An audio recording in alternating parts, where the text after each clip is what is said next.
Attention दोस्तों, आप सबका एनएससी क्लास में फिर से स्वागत है, वेलकम है, हार्दिक अभिनंदन है। आज ऑप्टिक्स के आज के इस लेक्चर में आपको बहुत ही काम की बातें बताई जाएंगी। एक तो मिराज बताया जाएगा, मिराज क्या होता है। दूसरा, हीरा क्यों चमकता है। और तीसरा, कहीं आप नदी पार कर रहे हैं और वहां आपको दिख रहा है कि गड्ढा कम है। तो दोस्तों, आप फंसेंगे नहीं। देखने में लगता है गहराई कम है, वास्तव में गहराई ज्यादा होती है। तो डूबने से बचना है तो इस वीडियो को पूरा देखना होगा। कैसे आप एक्चुअल डेप्थ क्या होता है और एपरेंट डेप्थ क्या होता है,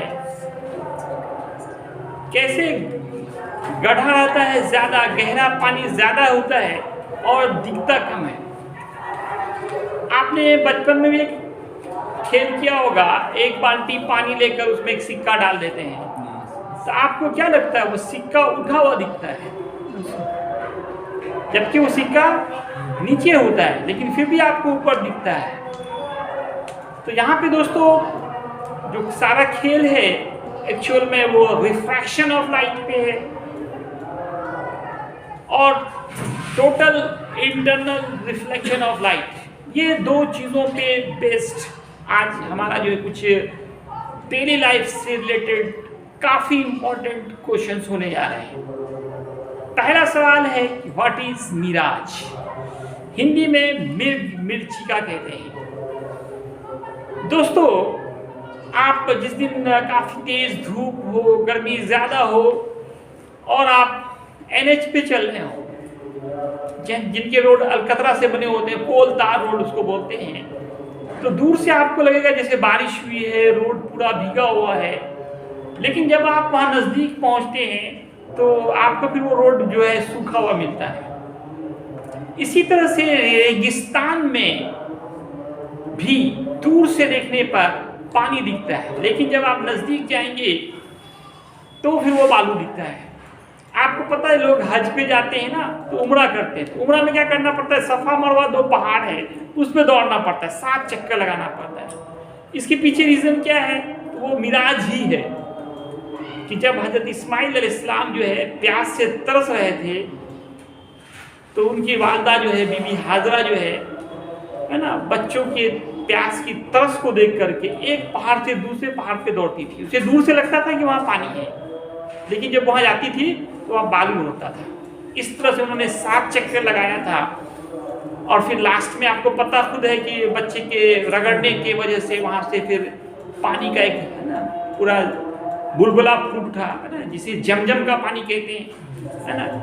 आज जो है ना हजारों साल से जो है पूरी दुनिया में वो पानी जा रहा है, जहाँ के पानी का नामो निशान नहीं था।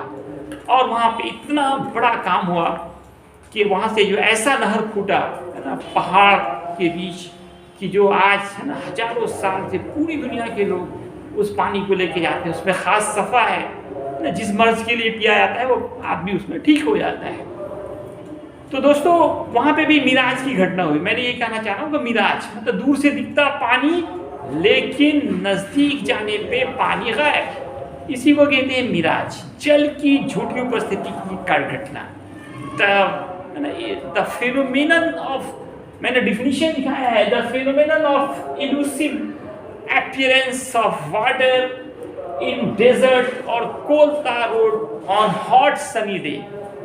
मतलब जिस दिन सूरज काफी चमक रहा हो, गर्मी ज्यादा हो, उस दिन कोलतार रोड मतलब अलकतरा वाले रोड, डेजर्ट मतलब रेगिस्तान में जल की झूठी उपस्थिति, इलूसिव मतलब झूठी अपीयरेंस उपस्थिति ऑफ वाटर इन डेजर्ट और कोलतार road in hot sunny day is called mirage.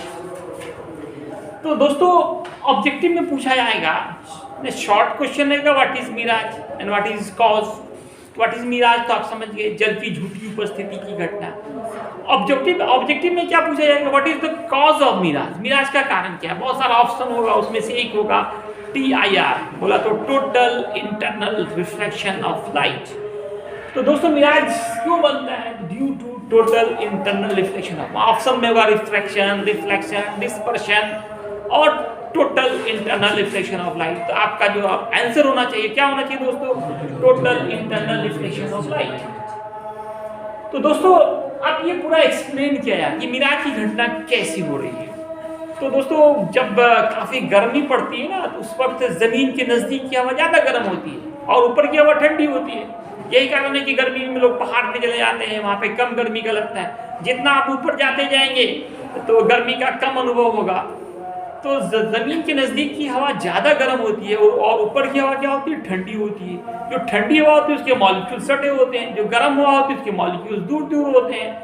तो ठंडी हवा जो वो डेंसर मीडियम हो जाता है और जो हॉट एयर है वो रेयर मीडियम हो जाता है। और जब लाइट डेंसर से रेयर में जाएगा, डेंसर से रियल में जाएगा, तब जाकर वहां पे total internal reflection of light की घटना होगी। और यही total internal reflection of light के कारण काफी ज्यादा चमक होती है। उसी चमक से लगता है दूर से देखने पे पानी, वाटर, ठीक है ना, लेकिन नजदीक जाने पे वाटर गायब। अब है एक सवाल, हीरा क्यों चमकता है। आज सभी लोग हीरे के दीवाने हैं, खास कर महिला लोग ज्यादा, और खूब नीरज जोड़ी ठके जाते हैं सबको, है ना। कोई पत्थर ले लिया, करोड़ों में बेच दिया हीरा समझ के। तो दोस्तों आप लोग भी ठग में ना पड़े। हीरा क्यों चमकदार होता है, इसके पीछे रीजन क्या है, व्हाई डायमंड इज स्पार्कल। इसका रीजन है, क्या है रीजन दोस्तों, total internal reflection of light. ये क्वेश्चन तो आपको शायद आप 12 बोर्ड का अगर क्वेश्चन देखें उठा करके ऑब्जेक्टिव में, शायद कोई साल छूटा हो कि व्हाई डायमंड इज स्पार्कल, हीरा क्यों चमकता है। तो इसका आप ऑब्जेक्टिव है तो आप क्या कहेंगे, total internal reflection of light के कारण ही डायमंड काफी ज्यादा चमकता होता है, चमकीला होता है, चमकता है। तो सवाल यह है कि क्यों चमकता है। तो ये total internal reflection of light की घटना वहां पे क्यों हो रही है। तो रीजन क्या है कि रिफ्रैक्टिव इंडेक्स जो होते हैं, अपवर्तनांक जिसको म्यू से डिनोट करते हैं, वो डायमंड का काफी हाई होता है, जिससे क्रिटिकल एंगल काफी लेस होता है। क्योंकि साइन सी का फॉर्मूला 1/म्यू, म्यू ज्यादा होगा तो सी छोटा होगा।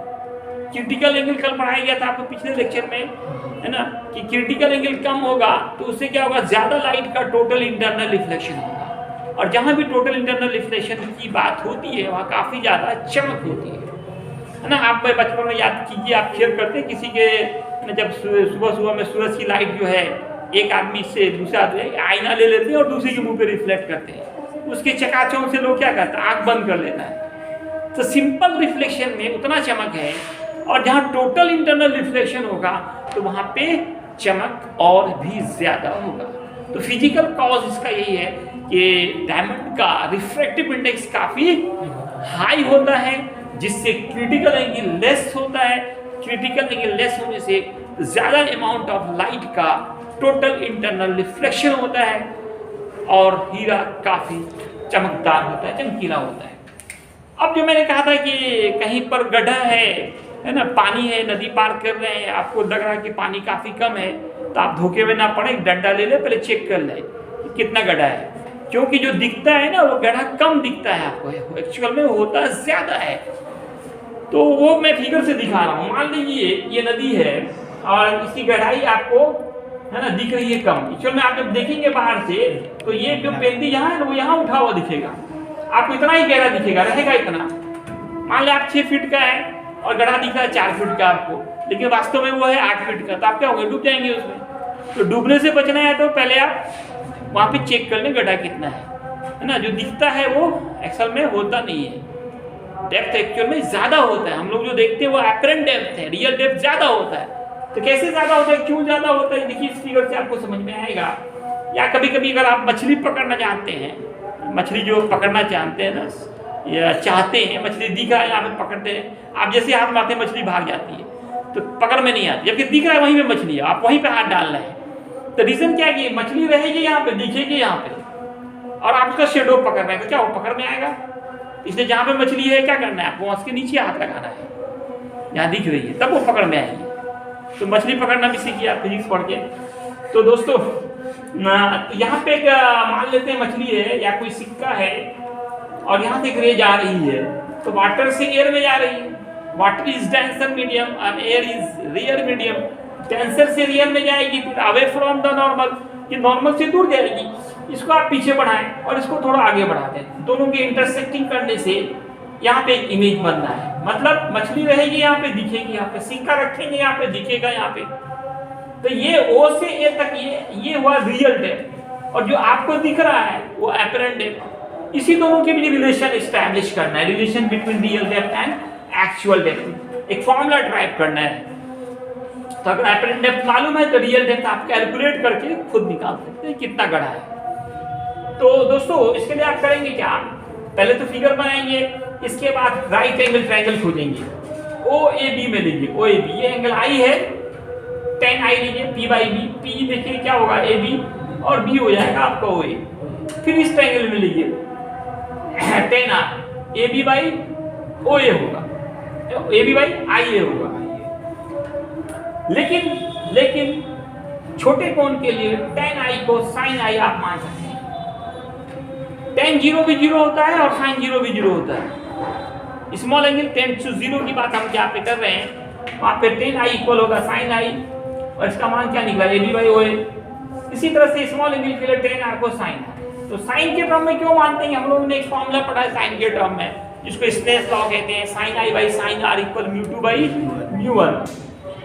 तो म्यू टू 1 है और म्यू वन क्या है, म्यू है। ये मान आप यहाँ पे पुट करें, कैंसिल हो गया ए बी, तो आई ए बाई ओ ए हो गया। तो आई ए क्या है, एपरेंट डेप्थ, और ओ ए क्या है, real depth. Apparent depth by real depth हो गया 1 बाई म्यू, तो रियल डेप्थ निकाला था म्यू इनटू एपरेंट डेप्थ। इसी पे एक सवाल दिया गया था, आप लोगों ने क्या निकाला, क्या इसमें क्या करेंगे, मछली जो दिख रही है 60 सेंटीमीटर पे, एपरेंट डेप्थ जो है क्या कर रहा है, this appears at a depth of 60 cm, apparent depth is 60 cm। तो रियल डेप्थ निकालना है, रियल डेप्थ इज व्हाट, और वाटर का अपर्तनांक आपको याद रखना पड़ेगा, कितना था 4/3, 1.333 बोल सकते हैं आप इसको। अब आप हमें देखिए रियल डेप्थ का mu into apparent depth, mu 4/3, apparent 60, 3 2 जा, that is 80 cm। ये हमारा आंसर। एनी प्रॉब्लम, किसी कोई डाउट है, इधर दिखाएं क्या आपको।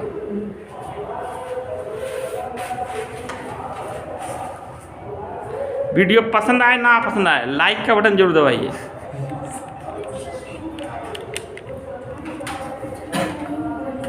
धन्यवाद।